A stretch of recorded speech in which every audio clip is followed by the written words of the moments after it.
baka ma-spoil ko. Pero Baka ano, madulas ka, interesting. no? Sobrang interesting ng theory niya. It makes sense. It makes sense based sa trailer. Pero you have to watch it to know if it's real. Eto, may nakakatawa dito. Sabi niya, I think AZ ang unang mamamatay. Sana hindi. Hu. Grabe naman. May eviction din pala dito. Teka lang. Sino Hindi to? lang pala sa PBB house may eviction. Sa dami Dito namin rin, dito. ganon? Pati din si Rafi.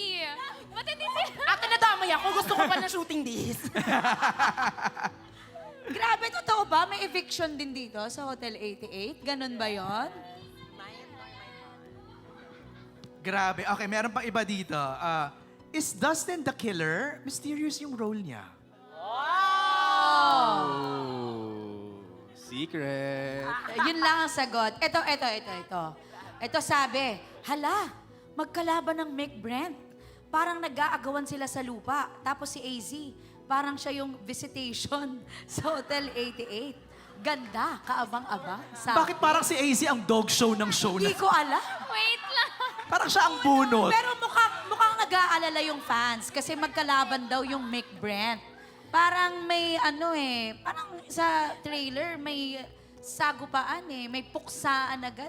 Eto. Pero parang puksaan ng pagmamahal naman yung next scene Sana may pasabog na twist. Like si Asnir or Klang pala ang mastermind. Or si Kira, AZ, and Sai may secret agenda pala. Direct pakiri-write ng script. Charing! Let's see. Might or might not. Right. Right. Pero ano lang yung pakiramdam nyo na as early as now, meron ng mga ganong theories yung fans. You know, it shows interest, right, Brent? Tama ako? Ang galing nila. Pwede din silang, kung Miss Des, kung naghanap po kayo ng mga scriptwriters pa, pwede sila. Pero ang ganda na naging part sila ng discussion. Kasi very important yan, lalo na sa series namin. Kasi ang daming pwede talagang mangyari. And maybe or maybe not, yung mga isa sa mga teorya nila possible mangyari sa The Secrets of Hotel 88. Kaya kailangan talaga abangan. Oh, ito naman. Sabi, so seated sa characters and roles nila Dustin, Cyril, Kira, and AZ sa H88. Madalas yung mga subtle lang yung atake, sila yung may weight sa kwento at may dala ng plot twist. Tama ba yon? Cyril? Tama ba? Ganon ba? Nasa iyo ba yung plot twist o ikaw yung may secret? Hindi ko Ganyan. nga alam kung saang parte doon ng trailer na nakuha yun eh. Kasi bumaba lang kami ng bangka na pagbintangan na kami, di ba? So No, parang- Sai, mind you, Yes. they took this from the poster lang, ha? Wala pang trailer. Poster and teaser. Yung ganun ko Oo. na pagbintangan na ako agad, di ba? So, amazing. I love the imagination, the creativity, and I love it. Ito, isa pa, Sai. Maloloka ka rito. Feeling ko, mayamang friend ni River si Dustin. Natutulong para mabili ang Hotel 88. Or, undercover agent to help solve the mystery, the murder mystery, hanggang sa mai-inlove siya sa kapatid ni River na si Bianca. Exciting talaga. What a twist. Grabe. Last one, meron ka bang fan theory dyan? Ito, sabi, Josh character parang gangster na bad boy, pero soft boy sa mga taong mahal niya.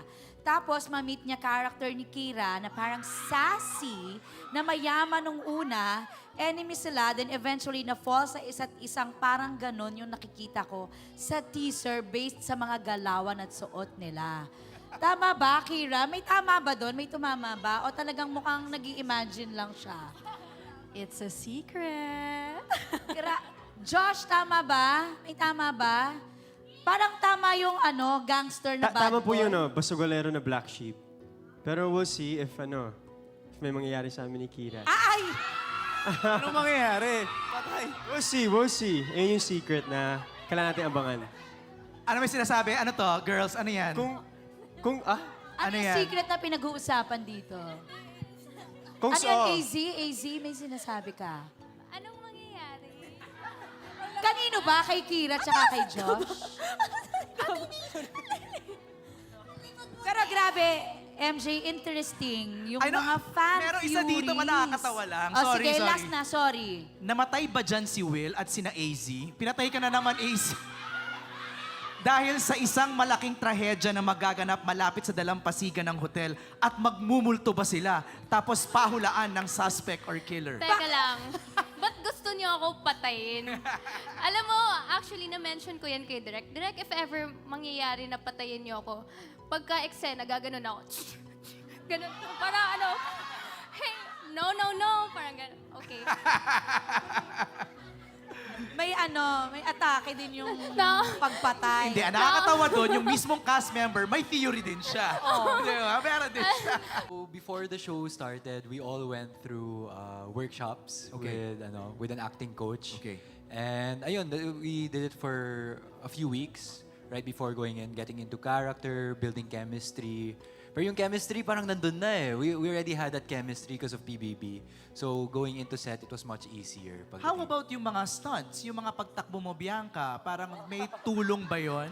Ako po yun. Di ba? Practice and then try. Of course, meron po kaming konting tulong because hindi naman lahat kaya namin gawin. Meron pong mga nagtuturo ng mga paunting tumbling-tumbling kung ano ba yung tamang form. Action star! Ayun. Kasi may mga parang yung sa bangin, yung parang brand. Yes. Actually, audition ko yung kay Kuya Coco eh. Iniisip ko, na joke lang. Pero, grabe yung tulong talaga nung unit nila, Direct Ace, sa mga stunts. Very taken care of talaga kami ng Star Creatives. Di nila hinayaan na kahit kami yung gumawa ng sarili namin stunts, they made sure na safe talaga. Right. Yun. Dustin, nandun ka sa speedboat, did you have to swim? Yes, of course. Yeah, oo, makikita niyo rin na si Edward pala ay isang sporty at mahilig lumangoy sa beach. Parang hindi po. Parang hindi. Parang Okay, hindi okay. po. Parang hindi po ata. Ano po, masaya and at the same time parang ako mismo nag-aabang kung hindi lang sa papanoorin nila pag natapos na yung paggawa ng series. Parang nag-aabang kung ano pa yung pwede naming gawin. Kung ano pa yung mga tatahakin naming puno, kung ano yung tatahakin naming landas. Parang ang saya, physical and parang at the same time, sa utak mo rin, may pagka-thrilling siya. May moment ba, pag nakakuha niyo yung script, oh my God, ano mangyayari sa character ko? May ganun kayo? In the morning, pag bigay sa inyo ng May script? suspense din, may Bianca, suspense. may ganun?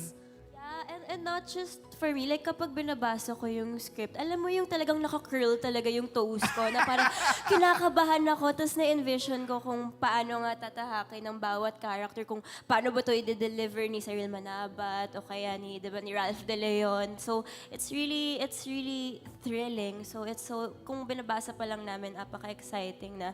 And now, diba, we saw the trailer, a glimpse of it. What more, diba, sa full. final and whole. So, we're so Right. excited. Yeah. Josh, fan of thriller, no? Yes po, yeah. And so how does it feel doing something like this? Oh, of course, nakaka-excite. Super. Kasi iba yung thrill sa romance, iba yung thrill sa horror, iba yung thrill sa comedy. Thriller as in, kailangan mong, as you've seen sa trailer, may maraming action. And may a bit of thrill din doon. And you have to have the look talaga. Na parang, as my character, basugulero ako dito, pero kailangan ko ipakita na parang may thrill sa mukha ko. So, well, does that make sense, what I just said? It does. Actually, It does, doesn't it? Yeah. I noticed you love Thriller. You look like Thriller Michael Jackson in your suit. Oh, thank you. Actually, yung suit, sa character ko po ito eh, kasi black yung orange. Black okay, or? okay. No, sir, the Black look. or- Pagka-bad boy kasi. Grabe. Pero parang nakikita ko sa kanya si Vincent. Kilala niyo ba si Vincent? Vincent. Ghost Fighter? Ghost fighter. Ghost Fighter. Di ba? Parang Kakaloka ganon. si Aubrey. Parang Japanese boy. Hindi ko po parang kasi yun Japanese naabutan student. eh. Ay, grabe kayo. Alright, thank you. Thanks, Josh. Cyril and Will. Oo, Cyril and Will. Sinabi nga ni Derek kanina, dahil kayo, you started as child star. So medyo kayo yung pinaka-experienced sa mga taping, di ba? So hindi na bago yung mga eksena sa taping. May naitulong ba or humingi ng tulong sa inyo among the PBB housemates? Like mga advice, ganyan? Will. Si Will started at how old? 11. Totoo, 11 ba? 11. Hindi ba younger pa? 11 na 11 years old. po yata yung young. Ikaw yung mas younger, no? Four. Well, ikaw, may mga humingi ba ng advice or kinailangan ba na bigyan mo pa sila ng mga tips? Well, kasi itong buong cast naman po very open. Kumbaga, sa mga pagkakataong makakapag-usap kami, napag-uusapan talaga namin yung trabaho namin. Nakakatuwa kasi may mga nabibigay naman po akong tips, let's say, sa mga napulot ko sa mga past shows na nagawa ko. And natutuwa din ako kasi meron din akong napupulot na bago from them. So parang nakakatuwa kasi teamwork talaga eh. Give and take kami dito. Sai, how old are you when you started? 4 po. 4 years old. Pero- Nagsisimula ka pa lang yatang magsalita noon. Pero meron po ako mga video dati na 2 years old ako, parang nagpa-practice na ako hello everybody, ganun. Parang meron na akong mga pang-audition sa yung mga contest ng mga bata. So bata pa lang po, gusto ko na rin talaga. Pero about naman po sa mga nanghihingi ng tulong or may nakatulong, yung dynamics kasi namin dito, parang mas lahat kami uhaw matuto. So may times na isang beses pa lang kami nagpapang-abot ni Mika sa lock-in taping. Tapos nagkataon na pareho kaming passionate nung araw na yun. As in sobrang romanticize namin yung buhay. Tapos biglang napag-usapan namin yung drive namin sa series na to, kung gaano kami ka-excited, kung gaano kami ka-passionate. And at the same time, may mga tinatanong din siya, paano pag ganito, paano pag ganyan. Or kapag kami magkakaibigan, emotionally, medyo struggling, or medyo nadidrain na kami kasi syempre, physically drain na. So, medyo maapektuhan yung utak namin kahit papano. Parang kami yung nagiging hugutan ng lakas ng isa't isa. Parang non-verbal man, pero we help each other and we really teach each other something na hindi magmumukhang mas angat ka dito, mas angat ka dito. Parang more on siya talaga, collaborative effort and mas tulungan, mas ambagan ba? Wow, ambagan. Potluck. Hindi, parang ganun siya. ganun siya. Parang lahat kami meron talagang mga input sa isa't isa. And we're open to accept it ng sobrang bukal sa loob namin. Ang ganda kasi minsan nga, ang nabibigay mo, not necessarily on the set, but it's minsan nga, nuggets of wisdom, the life advice, the life